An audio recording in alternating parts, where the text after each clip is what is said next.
जो हिंदुस्तान के इतिहास में पहली बार डिसीजन लिया गया कि इलेक्शन कमिश्नर्स को फुल फुल इम्यूनिटी दी जाएगी।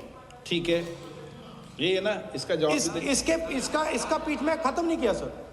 इसके पीछे जो थिंकिंग थी वो हमें सबसे पहले बताएं। ठीक है। दूसरी बात नहीं हरियाणा की जहां इन्होंने बात की, इन्होंने एक उदाहरण लिया, वहां पर अनेक उदाहरण हैं। वो भी आपने दिया था ना, 19 वो भी आपने दिया था, इसलिए दिया वो भी 19 लाख वहां पे फेक लोग, वो उदाहरण आपने दिया था, इसलिए उनका जवाब दिया। और ये भी हमें बता दीजिए, actually let us have a debate on my press conference. Let us go, let us have very good idea, let us have a debate on the press conferences. Amit Shah ji, I challenge you to have a debate on the 3 press conferences. Please ठीक है, बैठ जाए माननीय, please माननीय, आपने बात की please.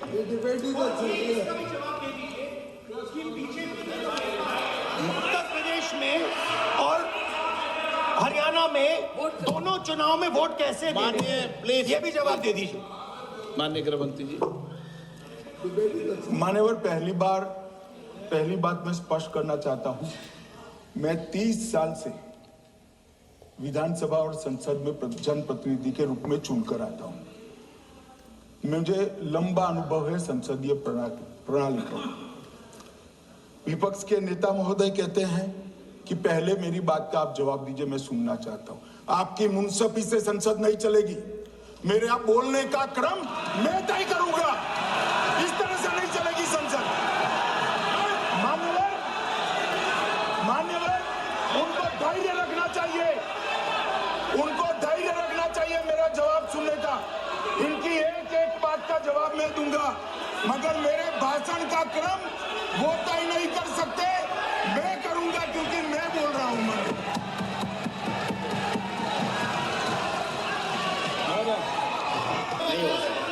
मैं आपको फिर मौका दूंगा, आपको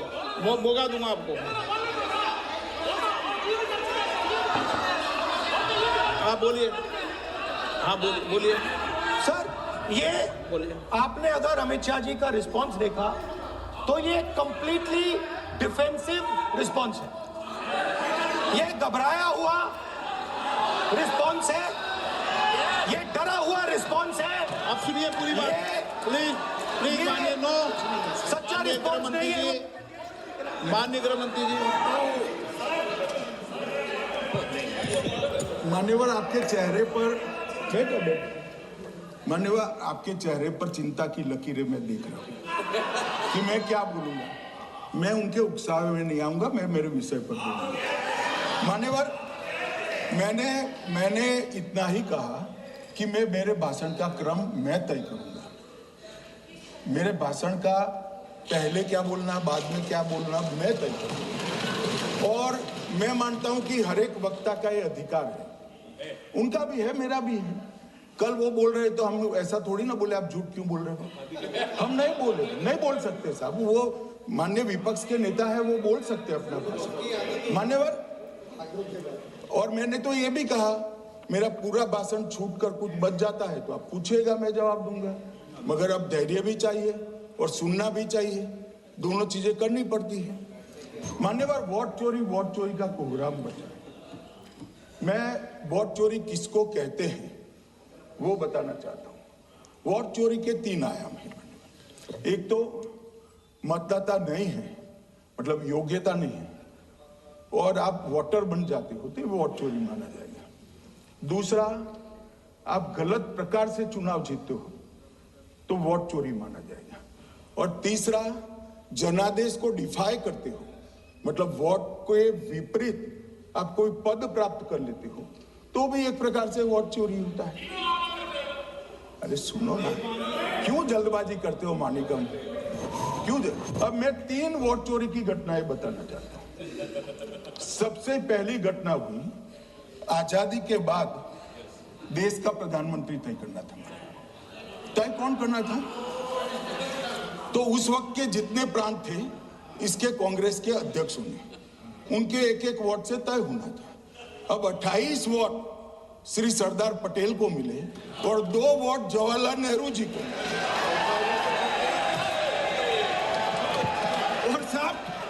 और साहब प्रधानमंत्री जवाहरलाल जी बने।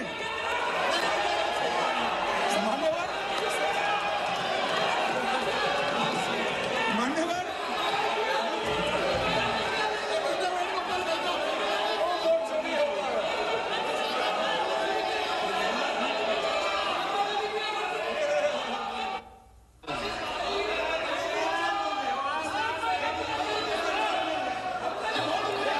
प्लीज, माननीय गृह मंत्री जी, माननीय गृह मंत्री जी,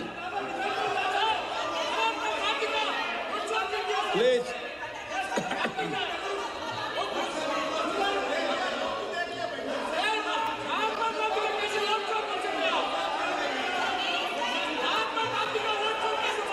बैठो बैठो, बैठिए माने, प्लीज प्लीज प्लीज।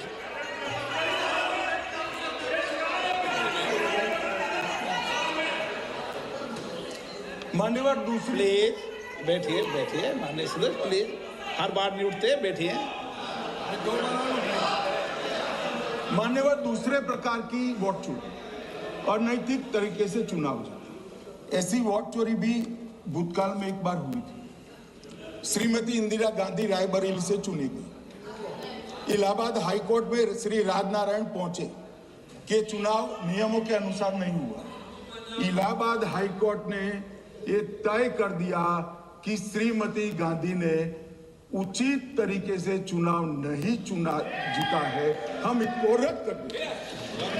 मान्यवर ये भी वोट चोरी थी, बहुत बड़ी वोट चोरी थी। और उसके बाद में क्या हुआ? उसके बाद में क्या हुआ? उसके बाद में वो वोट चोरी को ढकने के लिए संसद में कानून लाए कि प्रधानमंत्री के खिलाफ कोई केस ही नहीं हो सकता। मैं विपक्ष के नेता को कहना चाहता हूं, इम्यूनिटी की बात आप चुनाव आयोग की पूछ रहे हैं, इसका तो मैं जवाब दूंगा, इसका मैं जवाब दूंगा इम्यूनिटी का। मगर ये इम्यूनिटी जो श्रीमती गांधी ने दी थी, इसके लिए आपका क्या कहना है? और उन्होंने तो स्वयं के लिए ले ली। उनका आरोप है। प्लीज, ऐसे नहीं चलता मान्यवर, आप जब बोले, जब 5-5 मिनट उठेंगे क्या? ये मान्यवर उनका आरोप है। आप भी बोले, आप भी बोले, आप भी बोले। नो, गलत। 1-1 मिनट बाद सदस्य नहीं उठेगा ना। मान्यवर उनका आरोप है कि सरकार ने बनाया तो लोकतंत्र ने बनाया, तो जो उस समय का केस था वो बताया है, आगे का तो बताया। मोदी जी को भी सब लोगों ने प्रधानमंत्री बनाया है भाई, आपकी कृपा से नहीं बने हैं। मान्यवर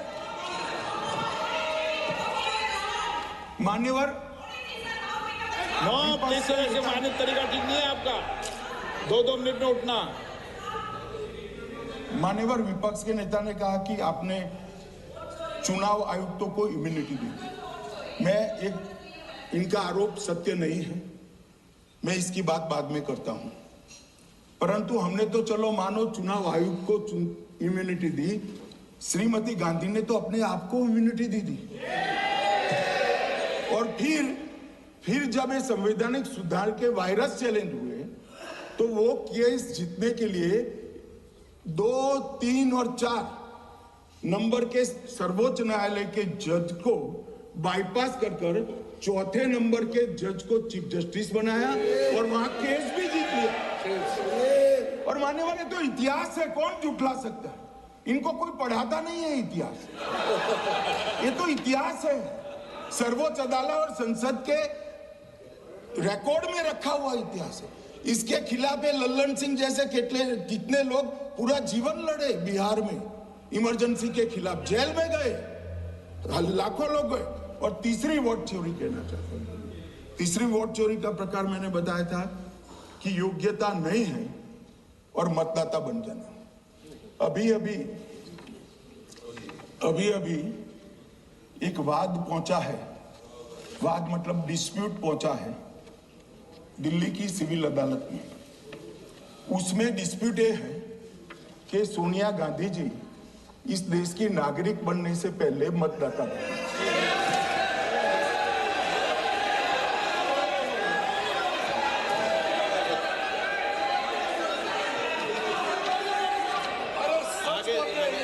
आगे सुनो, बोल क्या रहे, पूरी बात तो सुनो। मान्यवर,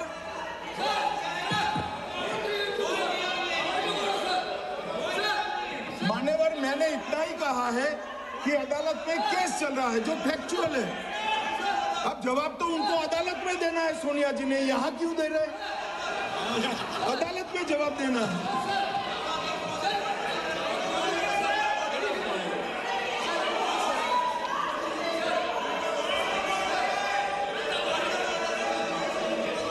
बीच के भाषण में पॉइंट ऑफ ऑर्डर नहीं होता। नहीं सर, मुझे याद है जो माननीय सदस्य नहीं है, ये 352 ये रहा, 352 टेबल पे रहता है, मुझे जवान याद है 352। Home Minister is speaking about an issue which is pending in a court. Actually, what happens is, Rosabella court, some legal